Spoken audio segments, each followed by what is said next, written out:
Terima kasih kepada Ustadz yang telah mempersilahkan saya untuk bisa mempresentasikan makalah produk penghimpunan dana perbankan syariah, yaitu tabungan wadiah dan tabungan mudharabah. Al-Ustadz yang saya hormati dan teman-teman yang saya cintai dan banggakan, mungkin langsung saja untuk mempersingkat waktu. Yang pertama mengenai produk penghimpunan dana perbankan syariah. Yang pertama mengenai tabungan wadiah.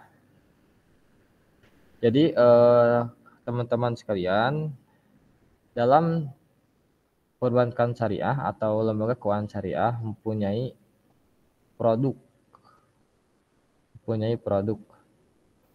Biasanya ada 3 produk, yaitu produk penghimpunan, produk penyaluran, dan produk jasa.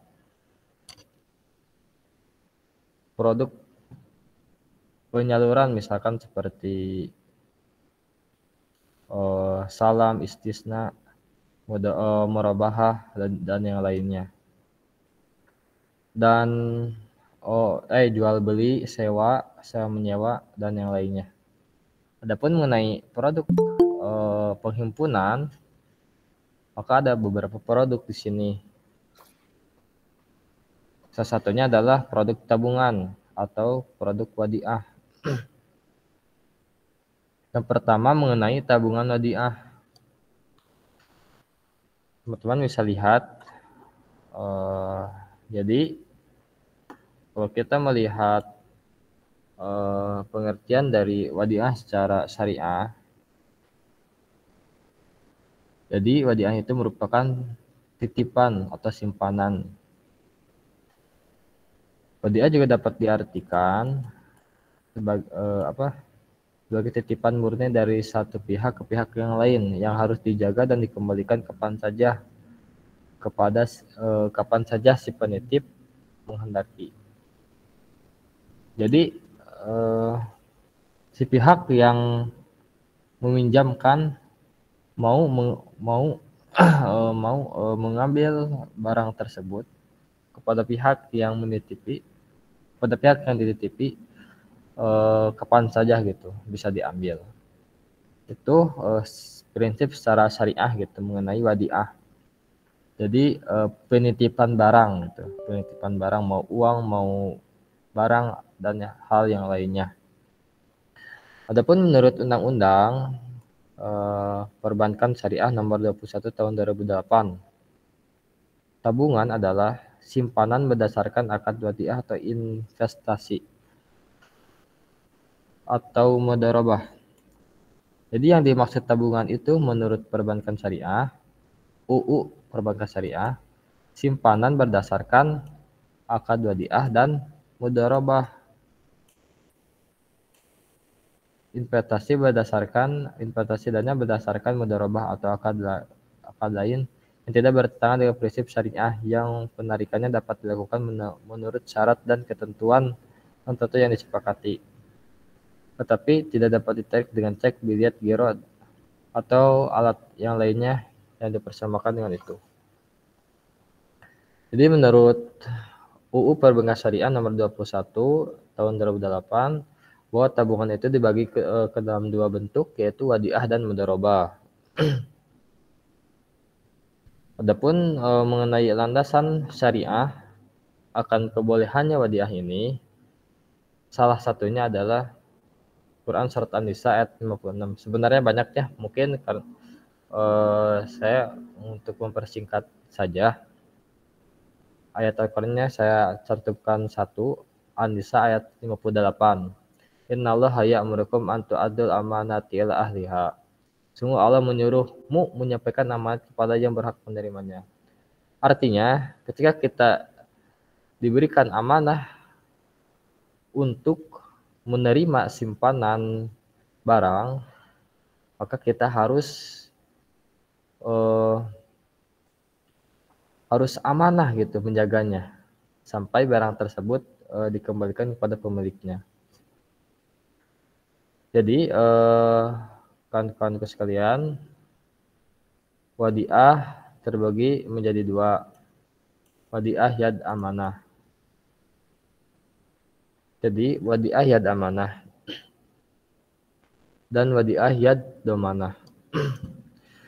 Mungkin dijelaskan dulu mengenai wadiah yad amanah, yaitu pihak yang menerima tidak boleh menggunakan memanfaatkan uang atau barang yang dititipkan, tetapi harus benar-benar menjaganya sesuai kelaziman. Sehingga pihak yang menerima titipan tidak bertanggung jawab terhadap resiko terhadap barang yang dititipkan. Penerima titipan hanya punya kewajiban mengembalikan barang yang dititipkan pada saat diminta oleh pihak yang menitipkan secara apa adanya. Jadi, kawan-kawan, mengenai wadiah yad amanah, artinya wadiah dengan titipan yang amanah. Maksudnya, si barang tersebut tidak boleh dimanfaatkan atau digunakan oleh orang yang dititipi. Tidak boleh dimanfaatkan atau digunakan. Jadi jelas ya harus amanah terhadap barang yang dititipkan tersebut. Namun, apabila ada suatu resiko terhadap barang titipan tersebut, misalkan barang tersebut hilang atau rusak, maka yang bertanggung jawab dalam artian bukan keteledoran si orang yang dititipkan ya, bukan keteledoran si orang yang dititipkan, maka tanggungan resiko tersebut dikembalikan kepada si penitip, bukan si penerima titipan. Karena ini bersifat yad amanah. Hanya bersifat yad amanah. Apabila ada kehilangan atau rusak kepada barang yang dititipkan, maka si penitip tersebut harus rela atau menerima terhadap resiko yang didapatkan. Sementara itu, pihak penerima titipan dapat membebankan biaya kepada penitip sebagai biaya titipan. Maka ini bisa disebut dengan jasa penitipan barang, maka beda lagi akadnya ketika dijadikan jasa penitipan. Maka apabila ada resiko terhadap barang, maka pihak yang menerima titipan tersebut yang bertanggung jawab. Jadi apabila ketika si orang yang dititipi barang tersebut menjadikan adanya akad lain, artinya adanya pembayaran, otomatis akad tersebut berpindah kepada jasa, akad jasa.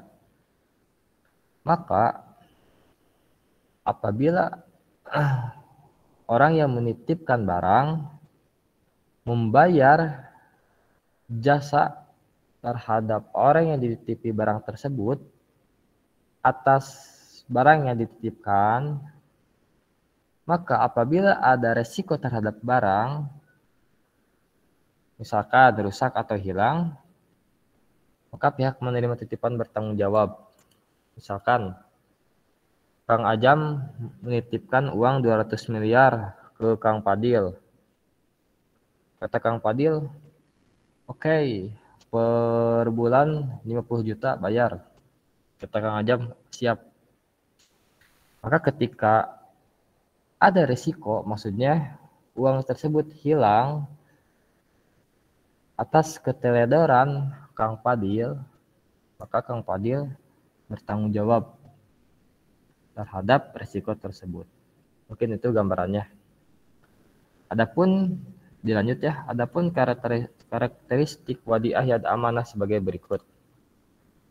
Barang yang dititipkan oleh nasabah tidak boleh dimanfaatkan oleh pihak penerima titipan. Sudah jelas ya, tadi dijelaskan. Penerima titipan dilarang untuk memanfaatkan barang titipan. Baik. Jadi mutlak kalau wadiah yad amanah si penitip, si orang yang dititipkan tidak boleh memanfaatkan barang tersebut. Penerima titipan berfungsi sebagai penerima amanah yang harus menjaga dan memelihara barang titipan, sehingga perlu menyediakan tempat yang aman dan petugas yang menjaganya. Baik. Contohnya Kang Ajam yang tadi ya, menitipkan uang 200 miliar ke Kang Fadil. Kang Fadil, biaya administrasi atau biaya penyimpanan uang tersebut di dalam banker misalkan. Sedangkan banker tersebut harus disewa ke Kang Fadil sebulan, banker tersebut disewa 50 juta. Jadi seperti itu. Yang ketiga, penerima titipan diperkenankan untuk membebankan biaya atas barang yang dititipkan. Hal ini karena penerima titipan perlu menyediakan tempat untuk menyimpan dan membayar biaya gaji pegawai untuk menjaga barang titipan sehingga boleh meminta imbalan jasa. Jadi seperti tadi ya. Jadi ini masuknya ke dalam jasa penitipan atau jasa imbalan terhadap barang yang dititipkan. Lanjut. Adapun skema di lembaga keuangan syariah, nasabah atau disebut juga dengan muaddi, penitip, menitipkan uang atau barangnya ke LKS. Lalu pihak LKS atau disebut mustawada, penyimpan membebankan biaya kepada penitip. Misalkan seperti ini, nasabah menitipkan uangnya ke LKS, misalkan seperti ini, nasabah apa namanya? Ya benar, nasabah menitipkan uangnya misalkan 500 juta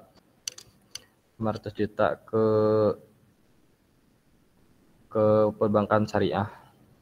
Maka kata bank syariah, kalau ingin titipan atau wadiah yad amanah atas dasar simpanan wadiah yad amanah, maka perbankan syariah boleh meminta biaya terhadap penyimpanan barang tersebut, misalkan per bulan 4.000 atau 14.000. Seperti ini ya, bank konvensional juga seperti itu ya. Jadi seperti itu penerapan di lembaga keuangan syariah.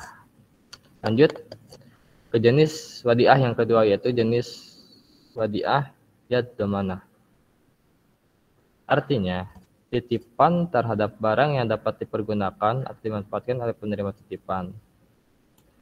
Titipan terhadap barang yang dapat dipergunakan. Jadi, yang damanah ini dapat dipergunakan dan dimanfaatkan oleh penerima titipan, sehingga pihak penerima titipan bertanggung jawab terhadap resiko yang menimpa barang sebagai akibat dari penggunaan atas satu barang, seperti resiko kerusakan dan sebagainya.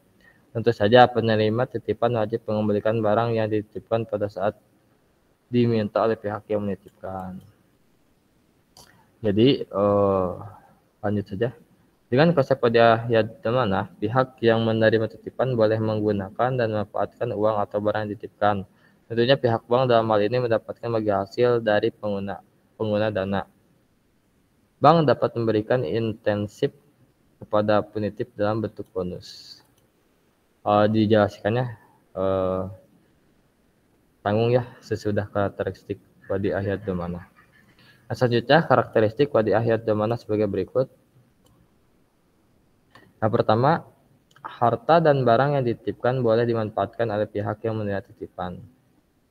Yang kedua, penerima titipan sebagai pemegang amanah. Meskipun harta yang dititipkan boleh dimanfaatkan, namun penerima titipan harus memanfaatkan harta titipan yang dapat menghasilkan keuntungan. Bank mendapat manfaat atas harta yang dititipkan. Oke. Oleh karena itu, penerima titipan boleh memberikan bonus. Bonus sifatnya tidak mengikat sehingga dapat diberikan atau tidak. Biasanya bonus tergantung pada pihak penerima titipan, yaitu lembaga keuangan syariah atau bank syariah. Bonus tidak boleh diperjanjikan pada saat kontrak karena bukan merupakan kewajiban bagi penerima titipan. Dalam aplikasi bank syariah, produk yang sesuai dengan akad wadiah yad domanah adalah simpanan giro dan tabungan. Jadi teman-teman sekalian, mengenai wadiah yad domanah, jadi ketika nasabah menitipkan uangnya ke perbankan syariah, maka si bank syariah otomatis dibolehkan untuk mempergunakan uang si nasabah karena di dalam akad sudah dijelaskan. Dan ketika ada resiko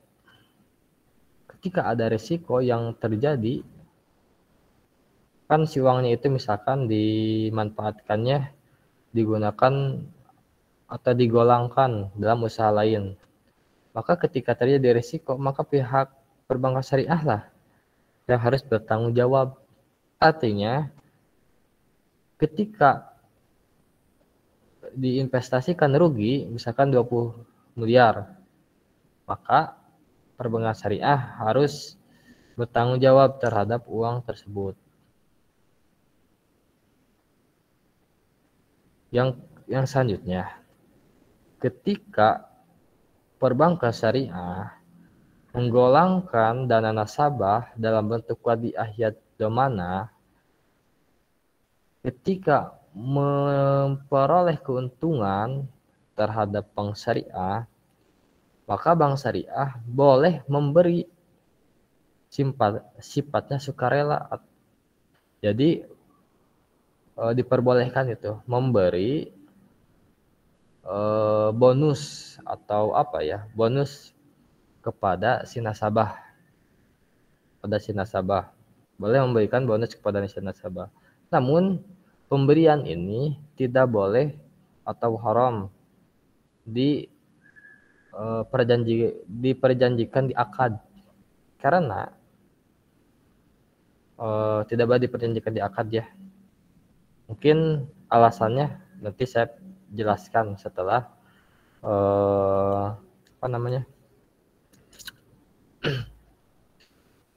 setelah selesai penjelasan mengenai wadiah. Adapun ketentuan mengenai penghimpunan dana tabungan wadiah adalah bersifat umum. Simpanan bisa diambil kapan saja atau berdasarkan kesepakatan. Tidak ada imbalan yang disyariatkan kecuali bentuk pemberian atau yang bersifat sukarela dari pihak bank. Seperti itu. Aplikasi perbankan mengacu pada pengertian yad domanah bank. Ini maksudnya di aplikasi di perbankan syariah ya. Bank sebagai penerima simpanan dapat memanfaatkan wadiah untuk tujuan giro dan tabungan berjangka. Sebagai konsekuensi dari yad domanah, semua keuntungan yang dihasilkan dari dana titipan menjadi milik bank, sekaligus penanggung seluruh kemungkinan kerugian. Sebagai imbalan, si penyimpan mendapatkan jaminan keamanan terhadap hartanya beserta fasilitas giro lainnya. Bank sebagai penerima titipan sekaligus pihak yang telah memanfaatkan dana tidak dilarang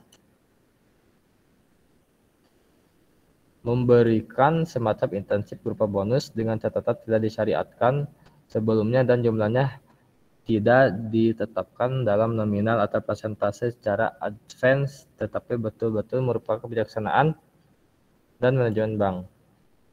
Jadi ini saya mengomentari mengenai wadiah yad domanah, simpanan yang boleh digunakan atau dimanfaatkan oleh bank. Kenapa gitu? Kenapa ketentuannya agak agak ketat gitu terhadap wadiah yad domanah? Ketentuannya agak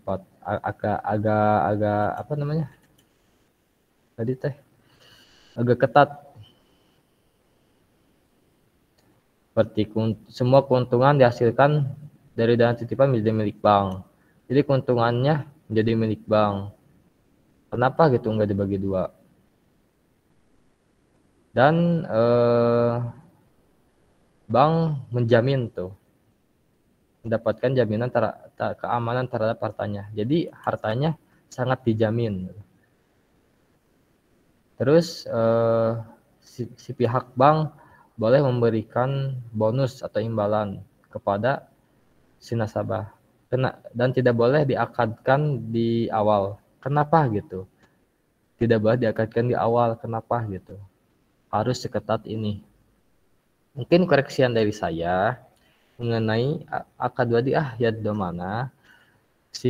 Kenapa akad wadiah yad domana ini ketentuannya sangat ketat? Menurut hemat saya, jadi wadiah yad domaah ini sebenarnya menurut saya ini masuk ke dalam akad utang piutang. Mengapa demikian? Argumennya, yang pertama, bank syariah membolehkan menggunakan dan memanfaatkan harta titipan nasabah. Sedangkan ilustrasinya seperti ini ya. Misalkan Kang Aja menitipkan uangnya 10.000 ke ibunya. Ketika ibunya ingin menggunakan uang 10.000 itu, secara adat istiadat di lingkungan kita, maka ibunya akan berkata seperti ini. Uangnya dipinjam dulu ya ke Kang Ajamnya. Uangnya dipinjam dulu ya. Otomatis akadnya menjadi pinjam gitu, pinjam meminjam. Di dalam aplikasi perbankan syariah tersebut sama. Ketika perbankan syariah menggunakan harta uang si nasabah, maka itu masuknya ke dalam akad pinjam meminjam karena si uangnya digunakan oleh perbankan syariah, maka ini termasuk akad pinjam meminjam. Itu yang pertama. Yang kedua, ketika orang yang meminjam harus mengembalikan penuh terhadap uang yang dipinjamkannya. Contohnya, tadi kan Ajam menitipkan uangnya ke ibunya 10.000. Kata ibunya dipinjam dulu 10.000. Otomatis si ibu wajib mengembalikan lagi uangnya ya 10.000 itu ke Kang Ajam. Karena itu merupakan tanggungan yang wajib dikembalikan karena utang piutang. Itu yang kedua. Yang ketiga, mengapa pihak bank tidak boleh mengakadkan di awal pemberian bonus atau ya gitu? Mengapa tidak diakadkan dari awal gitu? Karena ini merupakan akad pinjam meminjam, akad pinjaman. Kalau bank mengakadkan di awal adanya bonus, maka ini seperti akad utang piutang yang memberikan kelebihan gitu, memberikan kelebihan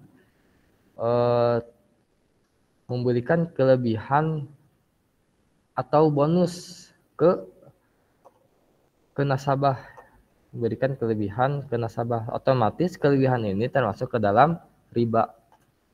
Maka dalam hal ini bank syariah tidak boleh mengakadkan di awal, tapi hanya sekedar kerelaan pihak bank.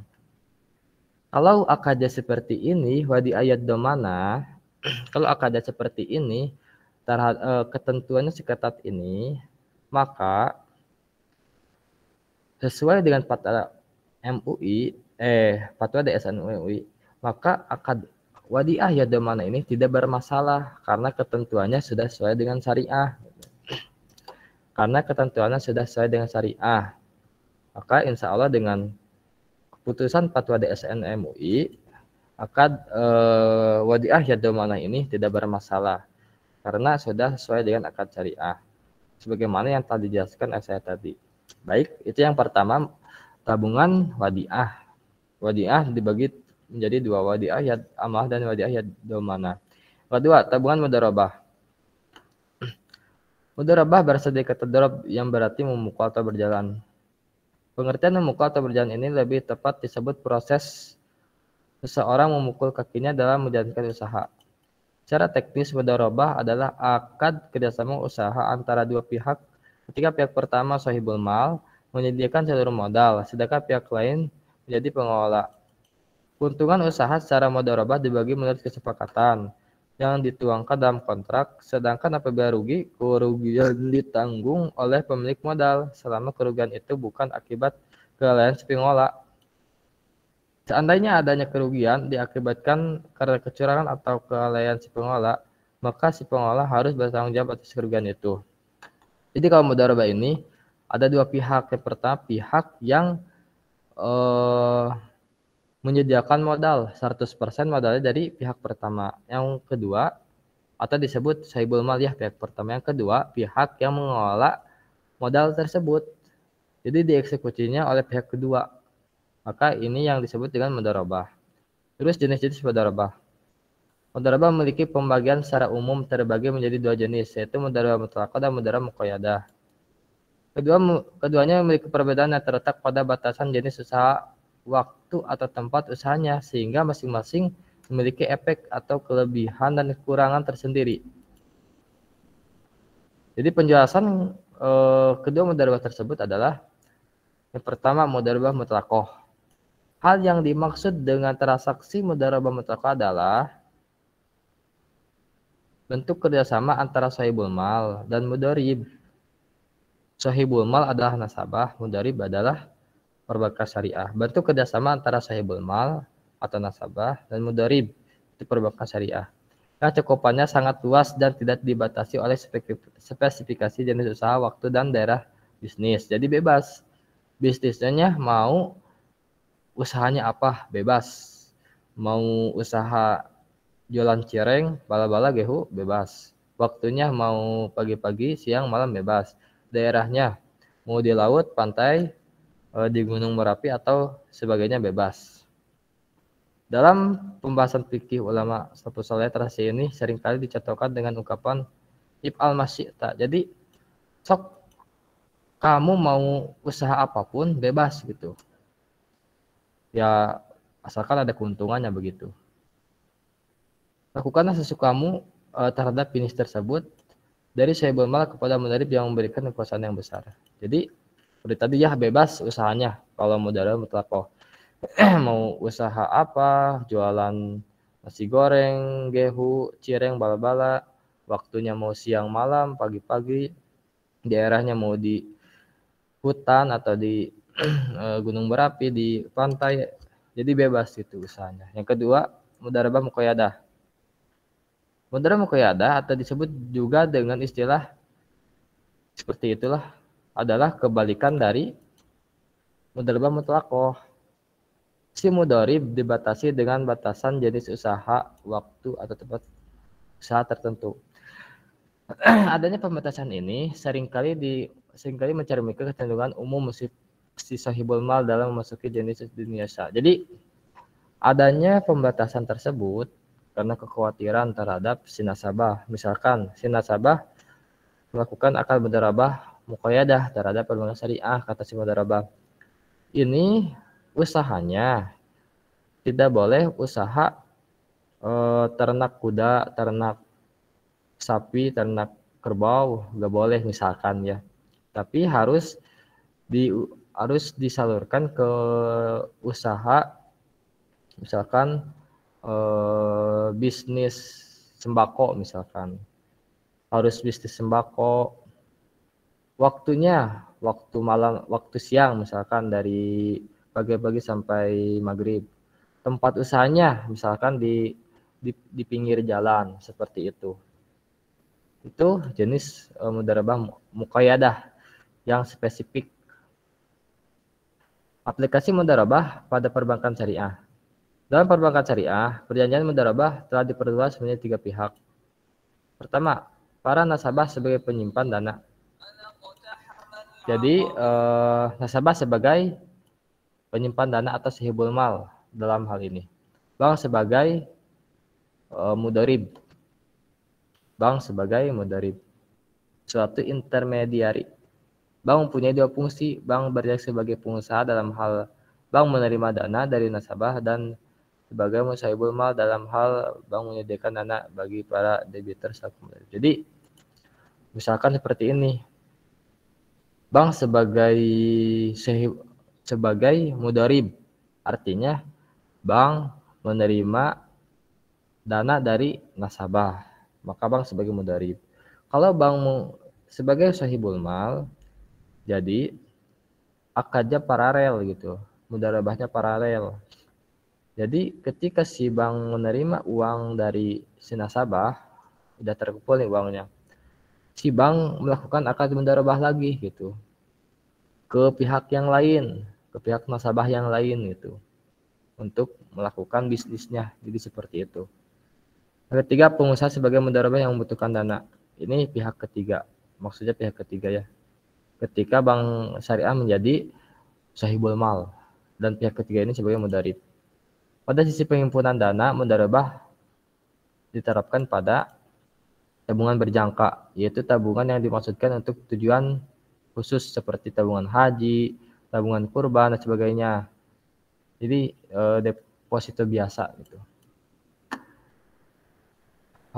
Yang kedua, deposito biasa, di mana dana yang dititipkan nasabah khusus untuk bisnis tertentu, misalnya murabahah saja atau ijarah saja.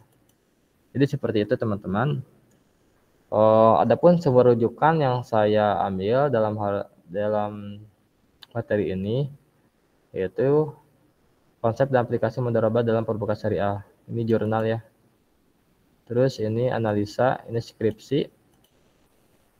Ini buku Antonia Sapi'i, Bank Syariah dari Teori ke Praktek. Lembaga Keuangan Syariah, Satu Kajian Teoritis, ini buku. Dan Fatwa DSN MUI tentang wadiah dan mudharabah. Namun saya tidak mencantumkan di sini karena saya lupa ya. Mungkin itu Ustadz yang dapat saya sampaikan. Mudah-mudahan bermanfaat bagi teman-teman semuanya. Dan ada koreksian terhadap apa yang saya sampaikan ini. Hatur nuhun. Mungkin Ustadz ada tanggapan atau koreksian. Begitupun teman-teman yang lain, silahkan. Oke, terima kasih ke Kang Rifki yang sudah memaparkan, menyampaikan makalahnya yang berkenaan dengan tabungan atau yang disebut dengan tabungan wadiah dan tabungan mudharabah pada LKS perbankan syariah atau yang di lembaga keuangan syariah, yang mana tadi disampaikan dasarnya adalah Fatwa DSN, kemudian sumber-sumbernya sudah ada, bukunya buku Antonio, Sapi Antonio.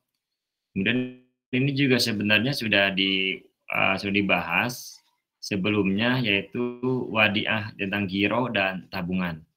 Jadi emang ada perbedaan yang mendasar, walaupun banyak persamaannya. Konsepnya sama, cuma ada garis merah antara giro dengan tabungan, yang mana minggu kemarin disampaikan oleh Kang Faiz, dan yang sekarang itu masalah tabungan, yang kemarin itu masalah giro. Sama judulnya, giro adalah wadiah dan mudharabah. Kemudian setelah tadi menyimak dari apa yang disampaikan Kang Faiz, Kang Rifki, makalahnya cukup simpel dan mewakili daripada konsep-konsep yang ada di perbankan yang di LKS. Ada satu tambahan, yaitu masalahnya sebagai bank selaku apa posisinya. Karena ini ada seperti tumpang tindih ya. Tadi yang terakhir disampaikan, satu sisi bank itu adalah mudharib, tapi satu sisi dia menjadi sahibul mal. Yang namanya ketika dia posisinya menjadi mudharib, maka usaha sektor real daripada LKS itu apa? kan ketika kita selaku sohibul mal menabung di lembaga keuangan syariah, itu berarti kita sebagai posisinya sohibul mal, pemilik uang atau pemilik dana. Kemudian ketika menabung di LKS dengan akadnya mudorobah, maka bank posisinya adalah selaku mudorib. Mudorib di sini adalah dia pengelola uang yang kita tabungkan ke pihak bank. Maka bank di sini, apakah bank ini dilihatnya sebagai amil atau dia itu membuat suatu usaha sektorilnya, karena dia pengelola yang dipercaya oleh sohibul mal kepada pihak bank. Tetapi realita sekarang yang terjadi, bank itu diibaratkan sebagai amil. Dia sebagai penyalur. Satu sisi dia sebagai mudorib, tapi satu sisi dia sebagai sohibul mal untuk disalurkan kepada yang lain. Maka bank ini sebagai apa posisi yang sebenarnya? Kalau emang dia selaku sohibul mal, atau bukan sohibul mal, dia sebagai mudorib, maka dia harus membuat suatu usaha yang real. Usaha bank itu apa? Kan gitu. Karena dia adalah pengelola uang. Tetapi pada kenyataannya dia lemparkan lagi kepada perusahaan atau ke suatu proyek yang lain, berarti posisi bank itu sebagai keran aja, sebagai keran yang mana permainan settingan tentang persentasenya ada di pihak bank itu. Makanya di situ adalah satu isu kontemporer atau isu-isu fikih tentang masalah bank selaku sohibul mal atau selaku mudorib. Itu catatannya, itu nanti kita bahas bersama-sama. Kita mencari beberapa referen untuk menyatakan apakah bank ini identik dengan amil atau emang dia sebagai mudorib gitu. Dan selanjutnya tadi yang disampaikan emang ada kita menggarisbawahi antara giro wadiah dengan tabungan wadiah. Pada prinsipnya sama, karena antara giro dengan tabungan itu adalah sama-sama menyimpan uang atau menyimpan dana di bank. Kalau giro itu adalah kalau tabungan itu dibatasi, kalau giro itu tidak dibatasi, dimulai dari transaksi dan apapun sama. Seperti kalau gini, kalau kita menggunakan tabungan, maka kalau kita mau mengambil, maka itu dibatasi maksimal. Contoh kalau ATM 20 juta, kalau transfer contohnya 50 juta. Dan itu adalah limited atau dibatasi. Sedangkan kalau giro itu adalah diperuntukkan untuk skala besar dan transaksinya itu unlimited selama dana yang ada di tabungan giro kita mencukupi. Itu. Oleh karena itu di situ ada giro dengan tabungan. Bedanya sedikit, kalau giro itu bisa dicairkan melalui cek atau bilyet, kalau sedangkan kalau tabungan itu tidak bisa, hanya dengan buku rekening atau melalui ATM. Sedangkan kalau tabungan itu adalah kalau di LKS itu tabungan itu bisa mendapatkan laporan keuangan apabila dipinta. Kalau giro itu adalah pihak bank selalu memberikan laporan per bulan atau rekening korannya selalu dikirimkan kepada perusahaan atau perseorangan. Itu yang membedakan antara giro wadiah dengan tabungan wadiah. Kalau dari segi wadiah atau mudorobahnya antara giro dengan tabungan itu sama persis, skemanya sama, cuma yang membedakan kalau untuk transaksinya untuk unlimited biasanya perusahaan-perusahaan besar dan itu bisa pemindah bukuan, itu adalah giro selaku solusi untuk mengadakan transaksi yang lebih cepat dan itu unlimited selama uang kita atau tabungan kita ada dan bisa dicairkan melalui bilyet giro atau melalui giro. Oke, itu hanya komentar aja, tambahan-tambahannya. Terima kasih kepada Kang Riti yang sudah menjelaskan daripada tabungan wadiah dan tabungan mudorobah. Silakan kepada yang lain, rekan-rekan, untuk mengomentari atau menambahkan bahkan bertanya tentang masalah atau tentang makalah tabungan wadiah dan tabungan mudharabah. Dipersilahkan.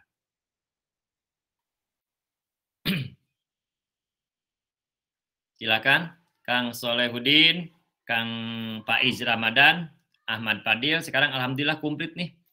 Cuma 2 orang yang tidak hadir ya. Kemana yang 2 orang lagi? Arwan Mabula ini baterainya Kalau Arwan Mabula itu kuota ya, pas jaringan ya? Baterainya habis. Kalau Soalnya siang teh katanya pemadaman listrik kalau nggak salah. Iya. Kalau Mabula kalau siang begitu emang. Udah 2 minggu, alasannya emang realistis ya. Kalau ini Anwar Mara? Sibuk kayaknya. Oke. Yang lainnya silakan untuk berkomentar atau menanggapi. Ada tanggapan dari Kang Ilham tentang atau dari Kang Rifki sendiri? Mungkin yang itu yang perbankan menjadi double job, yang maksudnya jadi sohibul mal. Iya, mudharib iya. Mungkin saya minggu depan apa namanya? Mau ini apa namanya? Ya membuat makalah tentang itu boleh Ustaz. Itu tentang iya boleh, itu tentang isu implementasi fikih ya, pada di LKS tentang masalah ini, masalah mudharabah. Ya, Ustaz. Ya, emang itu sangat ketat sekali kalau di perbankan itu ya, karena kan dia kayak gini, ketika suatu kita dengan pihak bank itu mudharabah konsep akad tabungannya. Tapi kalau pihak bank kepada masyarakat itu menggunakan mudharabah atau bagaimana, itu kan nggak jelas juga. Karena saya kan nggak jelas. Saya karena belum pernah melakukan ya, belum mencoba untuk melakukan pinjaman uang ke pihak bank LKS terkait dengan mudharabah. Apakah pihak LKS ini kalau kita butuh dana, dia siap nggak untuk menggunakan akad mudharabahnya kepada kita, kepada masyarakat? Nah itu saya juga belum mencoba itu. Kalau kita ke pihak bank jelas mudharabah ada, atau apakah mudharabah ya amanah atau ya domanah itu tergantung ya. Kemudian apakah pihak bank sendiri melakukan transaksi akad mudharabahnya dengan masyarakat atau dengan rakyat? Nah, bagaimana sistemnya itu? Karena saya belum mencoba untuk meminjam atau konsultasi ke pihak bank, apakah bank itu melakukan mudharabah sama akadnya, sama aturannya seperti di pihak antara pihak sohibul mal dengan mudharib, atau bagaimana, itu belum disurvei langsung ke bawah, belum berkomunikasi dengan pihak bank, dan saya belum mencoba itu. Kalau memang ada yang tahu silakan dikomentari. Pernah nggak seperti Ustaz? Suaranya putus-putus. Pihak bank memberikan putus-putus ya? Oh, iya. Ini sinyalnya kurang bagus juga, kemarin juga sinyalnya. Udah bagus aja sekarang, udah bagus. Oke. Memang tadi agak muter koneksinya, loading. Oke. Nah, ada nggak yang bisa menanggapi? Apakah sama nggak akad mudharabah antara kita sebagai sohibul mal dengan akad mudharabahnya antara pihak bank sebagai sohibul malnya? Ada nggak? Ada yang bisa berkomentar nggak tentang itu? Saya jadi itu disebut mudharabah paralel, Ustaz. Jadi mudharabahnya double. Kalau saya baca di buku perbankan. Jadi di samping bank menjadi sohibul mal, di samping bank sebagai mudharib dari nasabah, bank juga menjadi sohibul mal dari nasabah yang lain. Jadi itu katanya disebut mudharabah paralel. Adapun kebolehannya, saya pernah membaca kajian teoritis fikih fikihnya ya saja mengenai pendapat para ulama mengenai mudharabah paralel dibolehkan dengan syaratnya si sahibul mal yang pertama membolehkan si mudharib melakukan akad mudharabah kembali.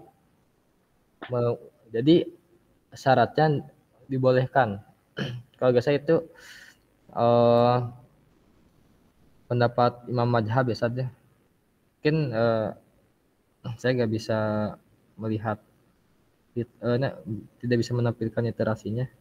Jadi intinya dalam buku tersebut menjelaskan bahwa mudharabah paralel itu dibolehkan gitu, asalkan dengan syarat si sahibul mal yang pertama atau si nasabah yang pertama membolehkan si bank melakukan akad mudharabah kembali. Mungkin seperti itu. Walaupun ada ulama lain yang tidak bolehkannya gitu. Tapi kesimpulan dari makalah atau buku tersebut, saya pernah membaca membolehkan. Ya. Itu kan isu implementasi fikih yang ada di LKS tentang tadi yang dibahas apakah boleh atau tidaknya, barusan menyatakan itu adalah kebolehannya bila diizinkan kan? Iya, tidak diizinkan kalau oleh nasabah. Kalau tidak diizinkan ya otomatis tidak boleh. Nah, itu kan menjadi itu menjadi isu loh. Oh iya, menjadi isu implementasi fikih bahwa dalam satu sisi dia sebagai suap mudorib, tapi satu sisi dia sebagai sahibul mal. Nah, makanya itu emang dalam fikih juga emang dalam para fuqaha ya, para fuqaha itu berpendapat terjadi perbedaan pendapat sebenarnya sih emang. Ada yang menyatakan amil tidak dibolehkan melakukan akad mudorobah. Maka dia sebagai amil loh kalau begitu. Iya, sebagai amil kan, dia berarti tidak boleh melakukan akad mudorobah dengan pihak lain karena posisi LKS itu sebagai amil, sebagai penyalur, ya kan? Karena bank itu adalah fungsi dari bank adalah merekrut dana, menerima dana dari masyarakat dan menyalurkannya. Iya, kan gitu awal definisi daripada bank itu. Kemudian dengan pihak, dan jadi kalau dia menjadi amil maka dia tidak diperbolehkan melakukan akad mudharabah dengan yang lainnya dengan modal yang diterimanya daripada robul mal, tidak boleh. Namun tindakan seperti yang lain, seperti yang tadi disampaikan, itu dia tidak boleh menjadi menyalurkan dana tanpa izinnya orang lain. Ya, kemudian ada juga Imam Syafi'i ini, saya pernah baca buku juga, Syafi'i berpendapat modal yang diterimanya dari robul mal baik dengan izin ataupun tanpa izin robul mal. Jadi Imam Syafi'i berpendapat bahwa amil diperbolehkan melakukan akad mudharabah. Menurut Imam Syafi'i mah diperbolehkan. Ya, seperti itu teh. Transaksi akad berantai ya. Satu sisi dia soal mudharib, satu sisi dia sahibul mal. Itu menurut mazhab Imam Syafi'i itu diperbolehkan. Kemudian Imam Malik juga kan berpendapat bahwa apabila amil, nah itu memposisikan bank itu atau LK itu sebagai amil, melakukan akad mudharabah lagi dengan izin robul mal atau sahibul mal, maka akad mudharabah tersebut termasuk akad mudharabah yang sahih. Jadi ada yang membolehkan, salah satunya adalah Imam Malik, ada mazhab Malikiyah, kemudian mazhab Syafi'iyah, sedangkan mazhab Hanifiyah itu tidak membolehkan. Maka akad tersebut termasuk akad mudharabah yang fasid nih. Apabila tidak dengan izin robul mal, maka akad itu menjadi akad fasid, mudharabah yang fasid. Apa itu akad mudharabah fasid? Akad fasid itu adalah akad yang dimana rukunnya terpenuhi, cuma ada syarat yang tidak terpenuhi. Makanya akad itu terbagi dalam 3 kategori menurut keabsahannya. Ada akad yang sahih, ada akad batil, ada akad fasid. Kalau akad sahih itu semua rukun dan syarat terpenuhi. Kalau akad batil, salah satu rukun tidak terpenuhi.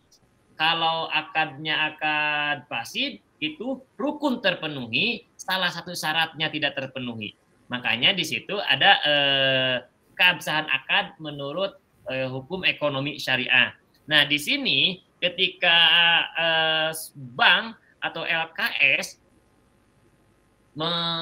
menyalurkan dana dengan dia posisi sebagai sohibul mal tanpa ada izin daripada sohibul mal yang pertama, maka menurut mazhab mazhab Maliki itu adalah tidak diperbolehkan, dan itu termasuk daripada akadnya akad fasid, maksudnya akan rusak. Kalau menurut Imam Syafi'i itu sah, tapi menurut Imam Hanafi itu adalah tidak sah. Jadi ada yang menyatakan sah, ada yang menyatakan tidak sah, ada yang membolehkan. Beda antara sah dengan yang membolehkan. Menurut Imam Hanafiyah atau Imam Hanafi itu tidak dibolehkan. Berarti itu tidak boleh. Kemudian menurut Imam Syafi'i boleh. Sedangkan menurut Imam Maliki boleh dengan syarat. Itu masalah antara apakah bank itu selaku amil atau selaku sahibul mal atau selaku mudorib. Itu yang dipahami sementara ini. Nah, emang tadi pertanyaan yang lainnya silakan untuk mengomentari daripada yang disampaikan. Tadi yang saya belum tahu informasinya gini loh. Apakah aturan yang diterima oleh pihak sohibul mal dengan mudorib sama enggak ketika pihak bank selaku sohibul mal, aturannya atau MOU-nya atau perjanjiannya. Jadi antara perjanjian kalau kita menabung ke pihak bank, kemudian bank itu selaku mudorib, pasti ada suatu pernyataan MOU yang ditandatangani. Nah, contohnya perjanjiannya ada 10 poin. Kemudian pihak bank melakukan akad mudorobah dengan masyarakat. Apakah MOU-nya sama enggak dengan MOU yang ketika kita menjadi sahibul mal dan ketika kita menjadi mudorib? Mungkin seperti itu yang perlu ditanggapi oleh semuanya. Ada yang bisa mengomentari enggak seperti itu? Jawaban itu atau pertanyaan atau komentar Bapak yang seperti tadi itu. Silakan. Kang Rifki boleh berkomentar atau yang lainnya. Silakan. Mungkin itu harus yang udah pernah ya, Ustaz ya. Ya, karena Bapak saya belum pernah mencoba. Kalau memang sudah mencoba, saya datang ke bank, kemudian saya mengadakan akad transaksi, saya selaku posisi sohibul mudorib, nanti akan saya bandingkan karena saya belum pernah mencoba. Barangkali dari rekan-rekan mahasiswa ini, rekan-rekan semuanya ada yang mengetahui perbandingan antara MOU ketika menjadi sohibul mal dan MOU ketika menjadi mudorib. Mungkin seperti itu. Ada yang mau komentar? Ahmad Fadil? Katanya Ajam, Ustaz, Kang Ajam. Ada Ajam? Mana?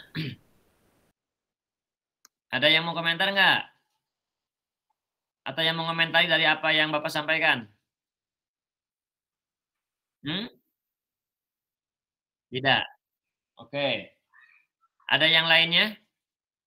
Daripada mudorobah atau wadiah? Citra. Kalau lagi pada ngantuk, ini siang waktunya istirahat atau gimana? Atau emang lagi pada aksi ke gedung DPR? Ini kan mahasiswa, ikutan aksi nggak? Enggak, Ustaz. Yang daerah Jakarta, Bekasi. Oh, ya. Iya benar. Ada yang ikutan aksi nggak? Ini di kampusnya ada ini nggak? Ada himpunan nggak? BEM. Iya. Kan ini semester 4 kan harus ada kan BEM-nya di sini dong.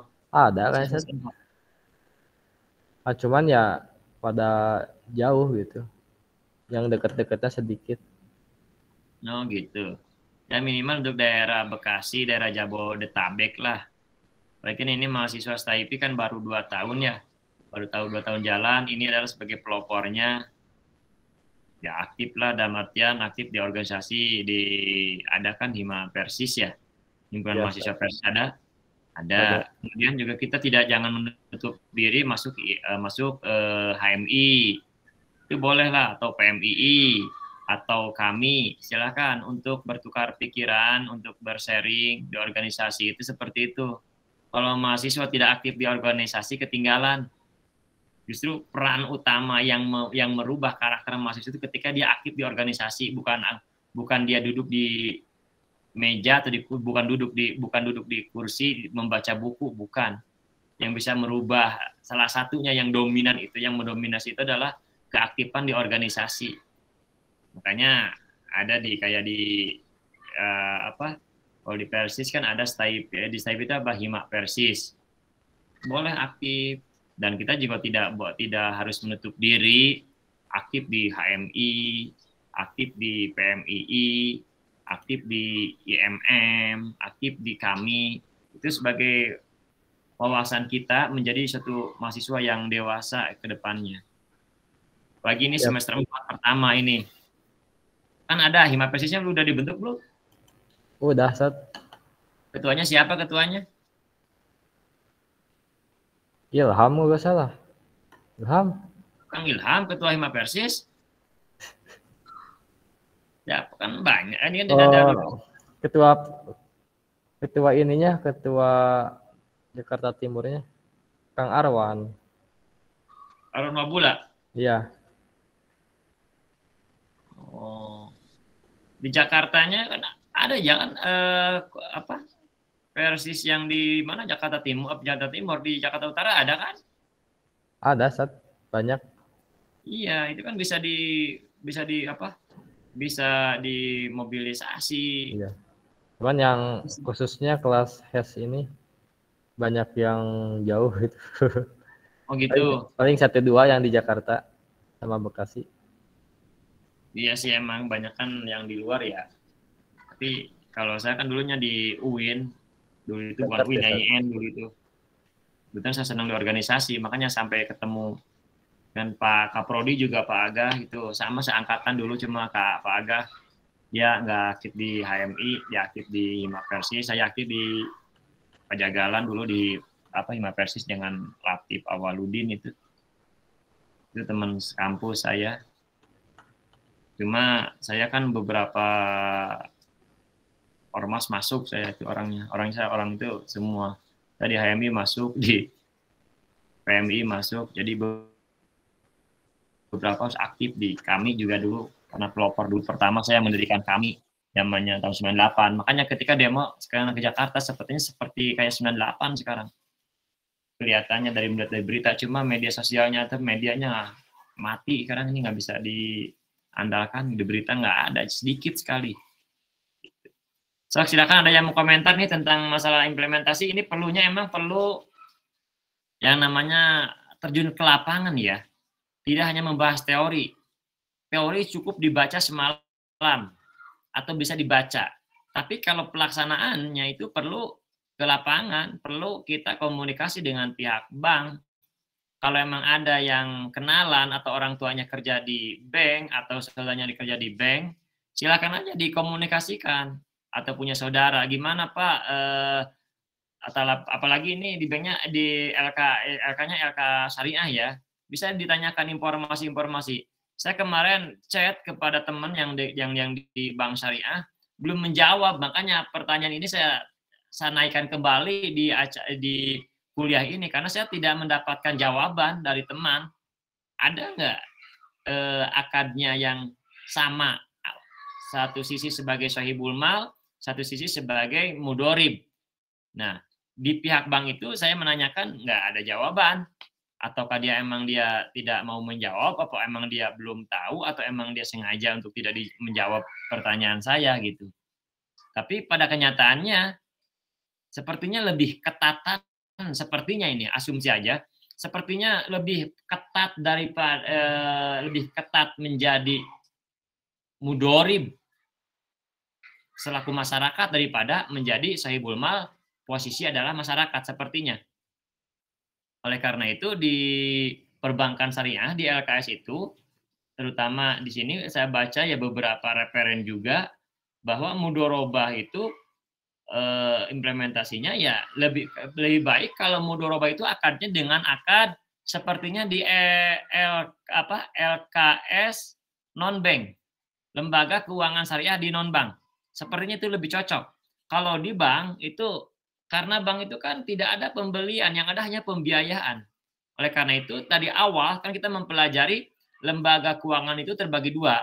Ada lembaga keuangan bank, ada lembaga keuangan non bank. Salah satunya ke lembaga keuangan non bank itu adalah seperti reksadana, ya kan? Seperti apalagi seperti di BMT atau di asuransi syariah atau di permainan saham atau di pasar modal syariah atau mudoroba di SBSN atau sukuk. Nah, itu lebih condong akad mudorobanya lebih pas di situ daripada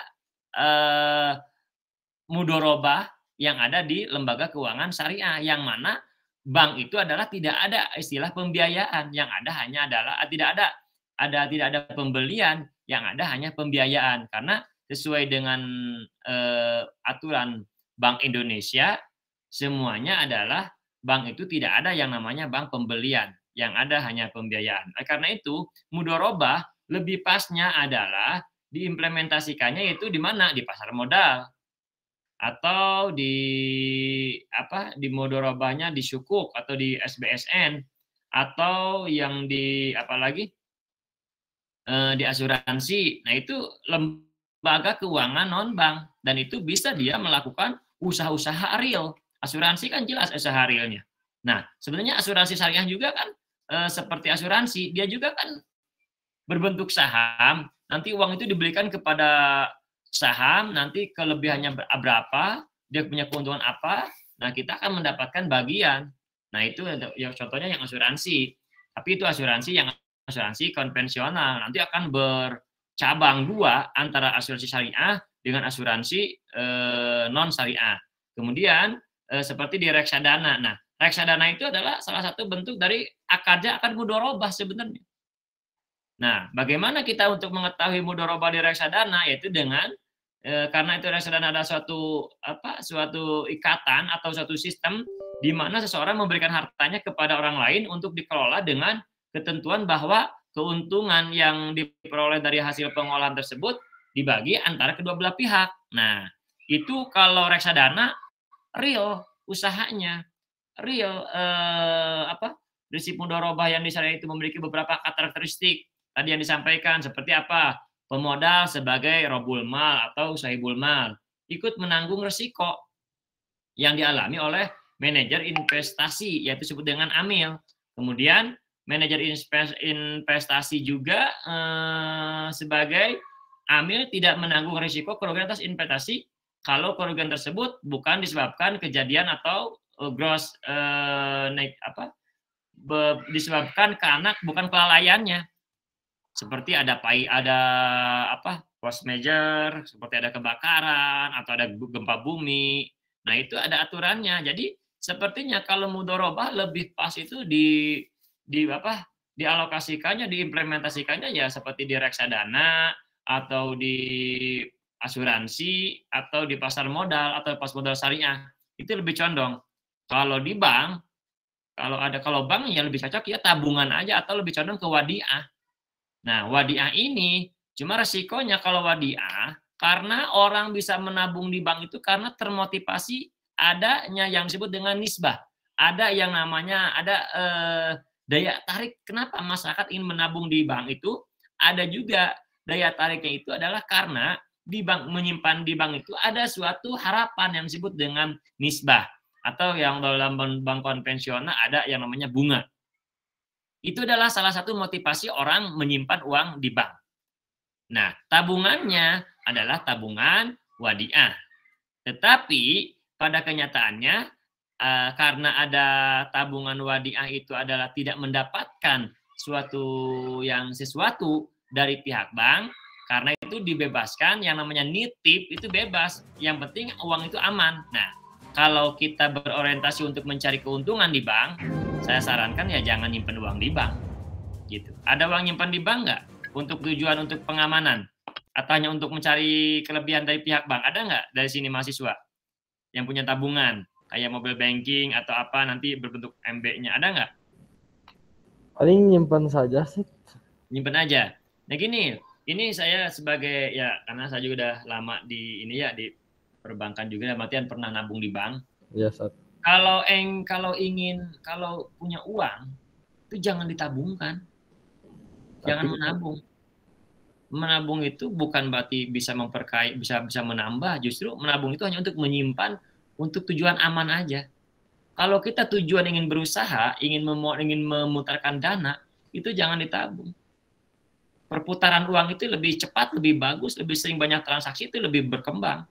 Makanya orang-orang yang berhasil itu, orang-orang yang punya future, pikiran dalam masa pengembangan ekonomi, dia jarang menabung. Jarang menabung.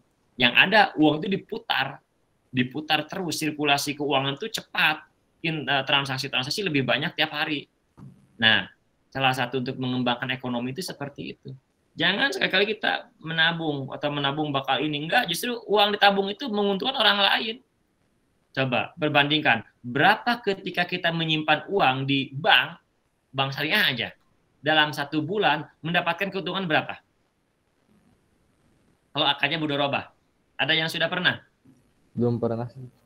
Sedikit banget ya Ustadz, cuma sekian berapa persen kali?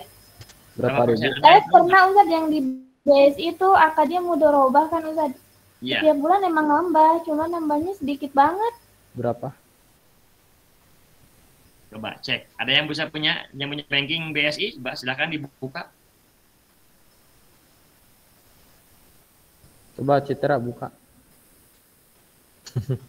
Yang punya banking Kemarin silakan. pernah tuh Ustadz, tabungannya enggak niat tabungan Ustadz, 500.000 kan nyimpan.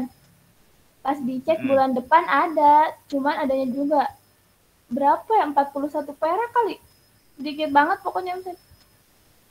Gini, makanya kalau punya uang, kalau bisa, kalau hanya untuk keamanan, boleh disimpan. Tapi yang namanya kalau jiwanya entrepreneur, jiwanya untuk pengusaha, itu jangan menyimpan uang di bank hanya untuk biar banyak, enggak. Tapi dia bagaimana cara memutarkan uang, sirkulasi. Berapa sih bunga atau bukan bunga kalau di bank, kalau mudharabah ya, nisbah ya. Itu berapa persen? Bisa dihitung. Dari 5 juta hanya mendapatkan per bulannya cuma 8.000 atau 9.000 karena itu fluktuatif. Nggak tentu loh. Contoh gini, kita menyimpan uang di bank syariah 5 juta aja contohnya. Dari 5 juta, pendapatan per bulannya berapa? Cuma 8.000, 9.000, 10.000 atau 11.000 itu per bulan. Itu kira-kira berapa persen itu per bulan? Bisa dihitung nggak? Silahkan hitung. Praktek aja langsung sekarang. Walaupun di depan komputer, buka Excel-nya. Belajar ngitung. Ada yang bisa hitung? Sambil dihitung, coba silakan. 5 juta.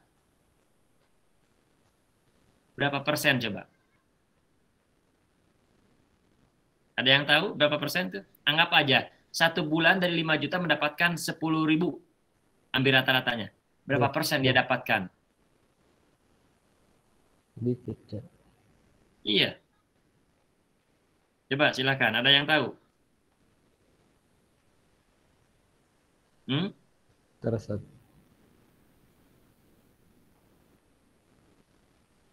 Hitungnya gimana ya? Bisa, coba. Coba hitung berapa persen tuh kira-kira? Dari 5 juta, kita mendapatkan kelebihan dari uang itu, kalau kita nabung di bank syariah, 5 juta hanya mendapatkan karena akadnya mudharabah, itu tiap bulan nggak flat. Turun, bisa turun naik itu. Kadang-kala dapat 5, kadang-kadang dapat 8.000. Kadang-kala dapat 9.000, kadang-kala dapat 11.000. Kita ambil aja 10.000 aja, kita pukul rata. Berapa persen? Kalau dihitung persentasenya. 0,2 Sat. 0,2. Apa 0,02 apa 0,2? 0,2 Sat. 0,2%. Itu 0,2% di bawah 1%. Enggak setengahnya persen, enggak kan? Enggak Sat. Hah? Enggak. Enggak kan? Enggak. Terus kalau kita punya uang 5 juta disimpan 1 bulan, ya kan? Hanya mendapatkan 0,2. Itu terlalu apa ya? Kira-kira kita bisa nggak mendapatkan uang 10.000 dengan modal 5 juta kalau kita dagang? Untung Bisa 10.000 lebih. bakal lebih. Iya. Makanya modal 5 juta kok cuma mendapatkan 10.000 per bulan. Makanya jangan terlalu banyak nyimpen uang di bank. Disimpan hanya untuk transaksi. Hanya sebagai media atau transaksi. Makanya semakin sering banyak transaksi, maka akan semakin uang kita berkembang. Iya, setuju. Pihak bank, paling kita kalau transaksi itu, ATM, itu 7.000 loh sekali ngambil. Sekali transaksi itu 7.000. Atau kita mobile banking ya, MB ke beberapa bank, beda bank itu 6.500 sekali transaksi. Sedangkan kita kalau masuk ke bank konvensional nih, ini langsung ke prakteknya. Kita minjam ke bank 5 juta, berapa keuntungan bank yang diambil dari kita? Kita lepaskan dulu riba atau non ribanya nih. Nah, kalau kita minjam ke bank, akadnya kita pinjam ke bank, kemudian berapa persen kita mengembalikan per bulannya bunganya? Apakah 10.000 dari 5 juta? Lebih daripada 10.000. Berapa persen? Ada yang tahu? Ada yang bisa tahu? 10% lebih, Stat. Besar banget itu. Iya, berapa persen? Ada yang sampai berapa persen? Ada yang sampai 12%. Sekarang bunga perbankan lagi turun nih. Ada yang sampai 12% per tahun. Itu sekarang bunga kecil sekarang. Ada yang sampai 15% per tahun. Per tahun loh. Berarti kalau per tahun bagi 12. Berarti ada 1%. Ada yang sampai 1,2% loh per 1,2% per bulan. Dari 5 juta kali 1,2% dapat berapa coba? Kita cuma dapat 10.000. Sedangkan bank dapat berapa? Bunganya bisa 60.000, Stat. Kalau dikaliin 12 bulan. Kalau 5 juta dibagi 100 berarti 50.000. Ya kan? 50.000 dia kalau 1%-nya 50.000. Maka kalau 1,2%, maka dia mendapatkan 60.000. 60.000 itu pendapatan yang diterima bank secara umum. Ya kan? Untuk upah karyawan, untuk nasabah atau penyimpan. Yang 60.000 berikan ke kita yang nabung 10.000. 50.000 untuk dia. Untuk apa dia itu? Untuk membayar mungkin karyawan, kemudian untuk yang lain-lainnya. Berarti berapa persen yang kita dapatkan daripada kalau kita menjadi penabung? Dan berapa persen yang kita keluarkan ketika kita meminjam uang ke bank? Makanya di situ ada pertanyaan. Mau jadi seorang penabung apa menjadi seorang entrepreneur?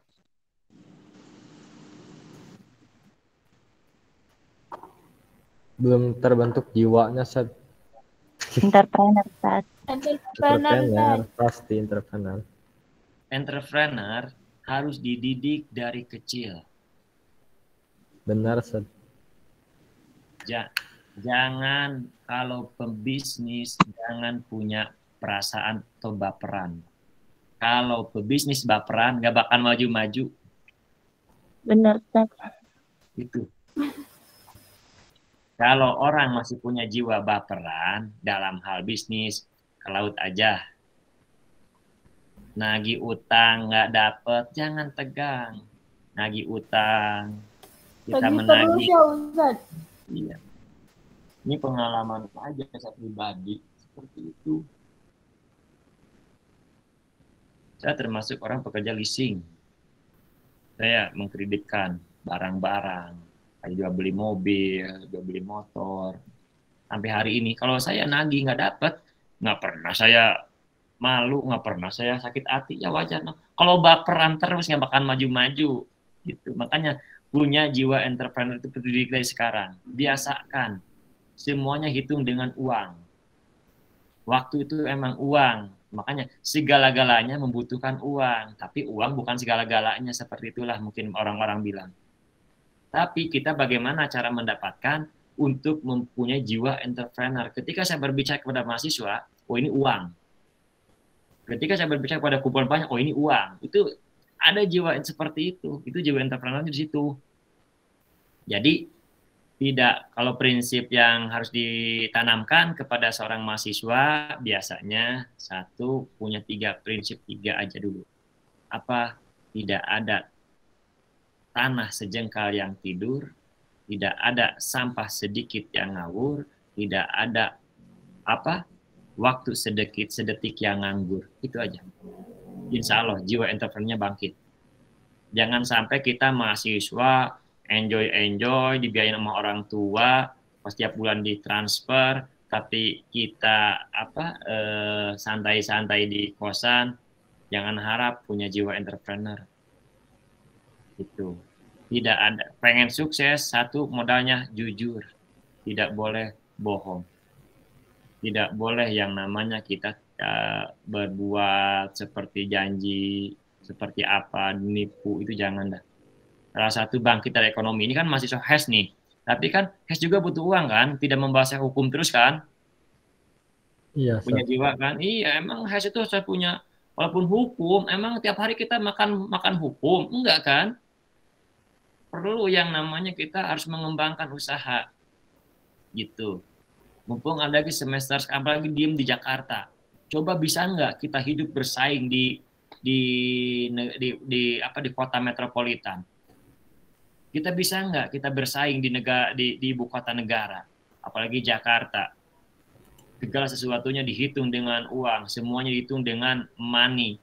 Tidak ada yang namanya saudara, yang ada adalah uang. Makanya kalau banyak uang, insya Allah banyak saudara. Kan seperti itu. Itu kan orang-orang liberal semua pemikiran seperti itu. Nah, kita dituntut untuk bisa memahami orang seperti itu.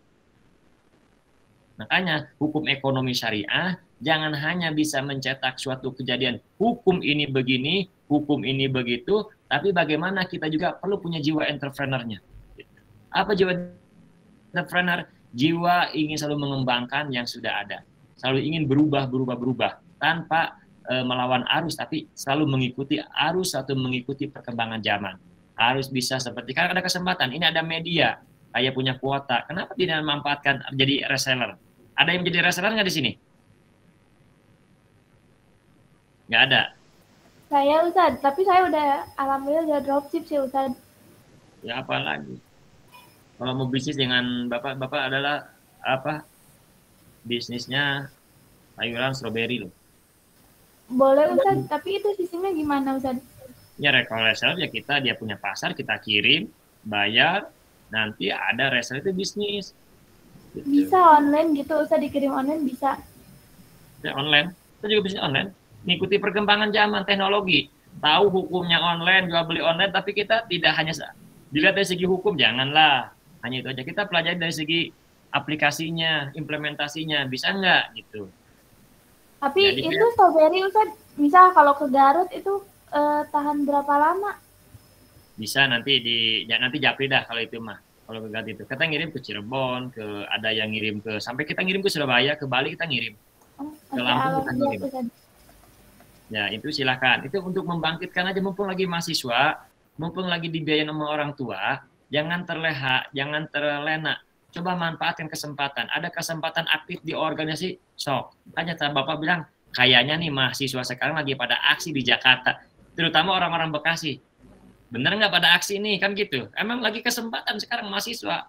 Mahasiswa itu jangan diam dulu di kampus, jangan diam di perpus aja, tapi perlu ada namanya sosialisasi, punya teman, aksi, ikutan, minimal kita pernah mengalami lah seperti itu. Bukan berarti kita menjadi seorang orator diem di atas bis sampai megang mic, nggak perlu lah kalau emang belum kuat mental. Ya minimal kita terlibat lah, minimal kita terdaftar, kita pernah aksi gitu.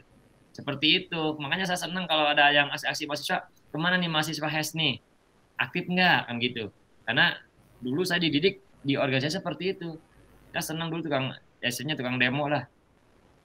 Nah, demo waktu di Bandung saya senang demo ke Jakarta, ke Gedung Sate. Kenapa? Ada kesempatan di situ. Jadi mahasiswa tidak hanya diam di meja membaca buku, tapi dia bisa mengaktualisasikan daripada apa yang telah dia baca. Itu mahasiswa. Itu. Bisa nggak seperti itu? Apalagi di Hima Persis nih. Aktif dong di Persis. Nah, mahasiswanya kembangkan, punya program tersebut apa? Kumpul apa, bikin suatu produk tentang apa? Tentang apa kajian-kajiannya. Tidak hanya kajian hukum tentang keilmuan aja, tapi mungkin bakti sosialnya, apanya, seperti itu. Kalau ada Hima Persis, Himpunan Mahasiswa Persatuan Islam, itu ada kesempatan. Apalagi ini mahasiswa pertama bisa membuat tinta emas, catatan tinta emas untuk STIP Jakarta periode selanjutnya. Itu bisa. Jangan diam di rumah tuh, jangan main game online terus. Jangan kebanyakan main game online. Kebanyakan. Terus kemudian apa yang baca buku, kalau nggak baca buku ya aktif di luar, aktif di mana untuk bisa membangkitkan bahwa kita mahasiswa serba bisa dalam segala hal gitu. Bisnisnya jalan, diskusinya jalan, itu kan istilahnya kun mualliman au mutata au mustamian wala takun robian. Jadilah pengajar. Kalau nggak jadi pengajar, jadilah yang mendengarkan. Tapi jangan menjadi orang yang ngajar enggak, diajar enggak, berarti kaun robian, jadi orang yang tidak semuanya tidak diikut disertakan atau tidak terlibat. Makanya aktif jadi mahasiswa harus semua aktif. Mumpung kesempatan, mumpung kita muda, mumpung ada kesempatan, mumpung badan kita sehat, mumpung ada celah, mumpung ada kampusnya memberikan support gitu. Jangan terlena dengan kondisi yang sekarang. Tapi kita harus bisa menciptakan sesuatu yang baru. Walaupun kita tidak termasuk orang nomor 1, minimal kita pernah terdaftar di dalam hal kegiatan tersebut. Kemarin ini siapa ketua Hima Persisnya? Kang Rifki ya? Anak KPI Ustaz. Dari Iban. KPI. Ada masuk grup nggak? Grup apa Ustaz? Ya, masuk BEM. Oh, belum ada BEM kalau di STIP Ustaz. Yang adanya apa? PK Hima ini. Oh gitu. Ya kan bisa ke depannya HES juga komunikasi buat jaringan dengan kampus lain. Gitu kan? Perbanyak silaturahmi aja sebenarnya. Perbanyak komunikasi biar banyak teman. Mahasiswa itu banyak teman. Makanya saya ketika ada di Jakarta, ini kesempatan ini untuk bisa aksi untuk apa gitu. Yang minimal kan mental. Orang bicara depan umum itu orang kalau nggak biasa apa ya namanya? Tahu gember tak? Tahu nggak gember nggak? Tahu gember nggak? Grogi. Iya grogi kan grogi. Orang bicara depan umum kalau nggak biasa tuh grogi. Depan umum berorasi itu kan kalau nggak biasa deg-degan.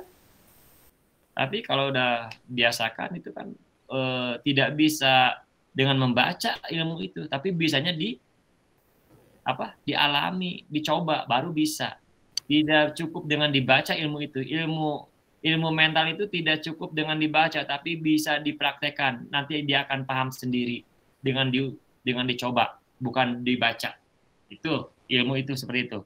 Makanya mahasiswa tidak hanya ilmu baca, tapi harus belajar ilmu coba. Apa coba itu? Ya praktek. Gitu. Ilmu pidato itu tidak kayak orasi, itu tidak bisa dibaca ilmu itu. Tapi biasanya diuji cobakan, coba dipraktekkan. Berani nggak dia bicara? Berani nggak nanti berkomunikasi di depan umum?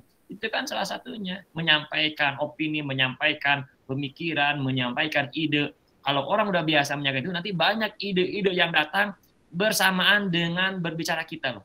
Misalnya mungkin kalau dalam bahasa taufik datang. Kayaknya ada yang menjembatani, ada yang memberikan celah aja bicara seperti apa juga. Itu ada kesempatan. Dari mana bisa seperti itu? ya berarti dari dicoba. Jadi ilmu itu ada ilmu baca, ada ilmu coba. Ilmu baca hanya sebagai knowledge aja, pemahaman kita. Kalau ilmu coba, oh itu ilmu praktek gitu.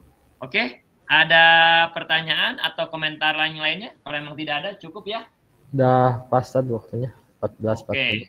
Mudah-mudahan semuanya sehat. Ini mohon maaf tadi saya datang terlambat, masuk terlambat. Kemudian semoga semuanya puasanya, pahalanya ibadah puasanya diterima Allah Subhanahu wa taala. Amin. Kemudian kalau yang lain mungkin waktu istirahat ya. Kuliah jam 2:30, waktunya istirahat, mengganggu, emang fisik tidak lemah, tapi minimal bukan ilmunya yang kita dapat, tapi dari perjalanannya.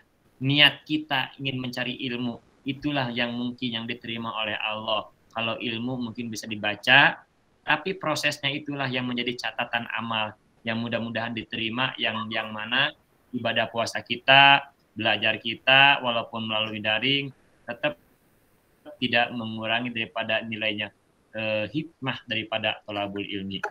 Mangga atau terima kasih, kita tutup dengan bacaan hamdalah. Alhamdulillahirabbil alamin. Bismillahirrahmanirrahim. Subhanakallahumma wa bihamdika asyhadu an la ilaha illa anta astaghfiruka wa atubu ilaik. Walhamdulillahirabbil alamin. Untuk minggu depan Teh Citra untuk menyampaikan